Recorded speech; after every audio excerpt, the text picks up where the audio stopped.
샬롬, 좋은 아침입니다. 오늘은 요한계시록 16장 1절부터 11절까지입니다. 제가 말씀을 봉독하겠습니다.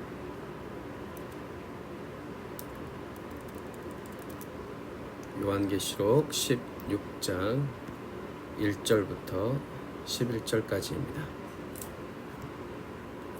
또 내가 들으니 성전에서 큰 음성이 나서 일곱 천사에게 말하되 너희는 가서 하나님의 진노의 일곱 대접을 땅에 쏟으라 하더라. 첫째 천사가 가서 그 대접을 땅에 쏟음에 짐승의 표를 받은 사람들과 그 우상에게 경배하는 자들에게 악하고 독한 종기가 나더라. 둘째 천사가 그 대접을 바다에 쏟음에 바다가 곧 죽은 자의 피같이 되니 바다 가운데 모든 생물이 죽더라. 셋째 천사가 그 대접을 강과 물 근원에 쏟음에 피가 되더라. 내가 들으니 물을 차지한 천사가 이르되 전에도 계셨고 지금도 계신 거룩하신 이여 이렇게 심판하시니 의로우시도다. 그들이 성도들과 선지자들의 피를 흘렸으므로 그들에게 피를 마시게 하신 것이 합당하니이다 하더라. 또 내가 들으니 제단이 말하기를 그러하다. 주 하나님 곧 전능하신 이시여 심판하시는 것이 참되시고 의로우시도다 하더라. 넷째 천사가 그 대접을 해에 쏟음에 해가 권세를 받아 불로 사람들을 태우니 사람들이 크게 태움에 태워진지라. 이 재앙들을 행하는 권세를 가지신 하나님의 이름을 비방하며 또 회개하지 아니하고 주께 영광을 돌리지 아니하더라. 또 다섯째 천사가 그 대접을 짐승의 왕자에 쏟으니 그 나라가 곧 어두워지며 사람들이 아파서 자기 혀를 깨물고 아픈 것과 종기로 말미암아 하늘의 하나님을 비방하고 그들의 행위를 회개하지 아니하더라. 성전으로부터 큰 음성이 나서 명령이 떨어지자 일곱 대접 심판이 시작됩니다. 앞에서 계속 살펴보았듯이 임봉, 나팔, 대접 심판은 모두 같은 심판을 점점 강화해서 다른 각도로 표현하는 것입니다. 그래서 모두 동일하게 땅, 바다, 강, 하늘, 화 순으로 진행됩니다. 오늘 본문은 땅, 바다, 강, 하늘 그리고 첫 번째 화 심판까지 총 5째 대접 심판까지 언급하고 있습니다. 요한이 들으니 성전에서 큰 음성이 들려옵니다. 이 음성은 선지자 이사야와 예레미야를 통해 이미 예언되었던 음성입니다. 예레미야 10장 25절은 말합니다. 주를 알지 못하는 이방 사람들과 주의 이름으로 기도하지 아니하는 족속들에게 주의 분노를 부으소서. 그들은 야곱을 씹어 삼켜 멸하고 그의 거처를 황폐하게 하였나이다 하니라. 이사야 66장 6절은 말합니다. 성에서 나는 큰 소리를 들어보아라. 성전에서 나는 소리를 들어보아라. 여호와께서 원수들을 심판하시며 그들이 행한 대로 벌하시는 소리다. 아멘. 즉 오늘 요한이 들은 음성은 여호와의 음성으로서 진노의 일곱 대접을 맡은 일곱 천사에게 명령하는 음성인 것입니다. 심판의 순서에 따라 첫째 대접이 땅에 쏟아집니다. 짐승의 표를 받은 사람과 그 우상에게 경배하는 자들에게 독한 종기가 납니다.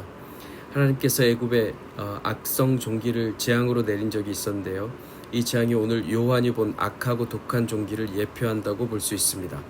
또한 욥은 발바닥부터 정수리까지 악성 종기가 난 적이 있습니다.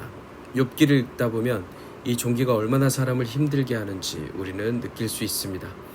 만약 짐승의 표를 비밀리에 받은 사람들도 종기로 인해 정체가 드러날 수밖에 없게 되는 것입니다. 하나님의 심판은 모든 것을 밝히 드러내기 때문입니다. 둘째 대접을 쏟으니 바다가 죽은 자의 피같이 변하고 모든 생물이 죽습니다. 종기도 피바다가 되는 것도 애굽 사람들이 당했던 것보다 더 심합니다.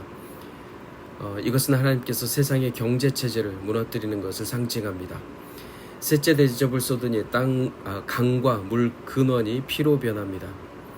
하나님은 나일강을 피로 변하게 하시며 그 물에서 악취가 나게 하셔서 애굽인들이 마시게 못하게 하신 적이 있고 시편 기자는 이를 두고 강과 시내를 피로 변하게 하사 그들로 마시지 못하게 하셨다라고 했습니다.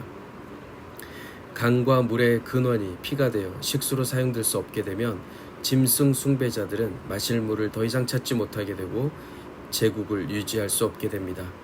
이것은 하나님께서 자기 백성을 박해한 자들을 경제적으로 심판하시는 것을 상징합니다.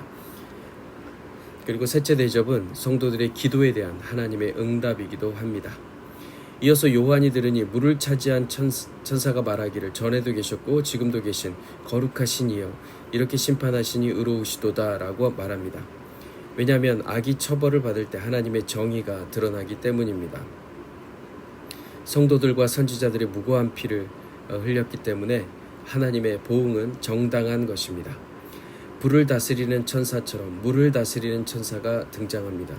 유대 전통에서 천사들은 불, 바람, 구름, 천둥, 물 등을 다스리는 권한을 가지고 있었습니다. 7절에 제단이 말한다는 것은 제단 아래에 있는 순교자들의 목소리로 보는 것이 타당합니다. 넷째 대접이 해에 쏟아지며 해는 불로 사람을 태워도 된다는 허락을 받고 사람들을 태웁니다.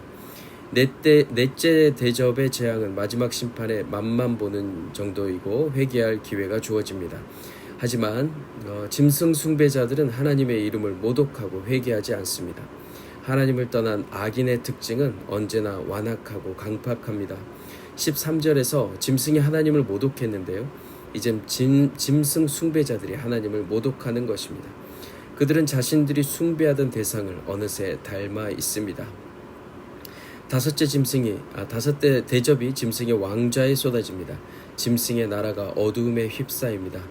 짐승은 그 왕자를 사탄으로부터 받았고 이제 받았는데요. 이제 주께서 악의 중심을 친 것입니다. 짐승의 통치는 영원하지 못하며 마지막에는 파괴되는 것이죠. 사랑하는 성도 여러분, 두렵고 끔찍한 심판의 상황 속에서 예수 그리스도께서 우리 성도님들과 함께 하시고 끝까지 믿음으로 인내하는 자들을 보호하심을 믿으시기 바랍니다. 하나님을 따르지 않고 정치, 경제와 종교를 우상처럼 떠받치는 이 세상을 봅니다.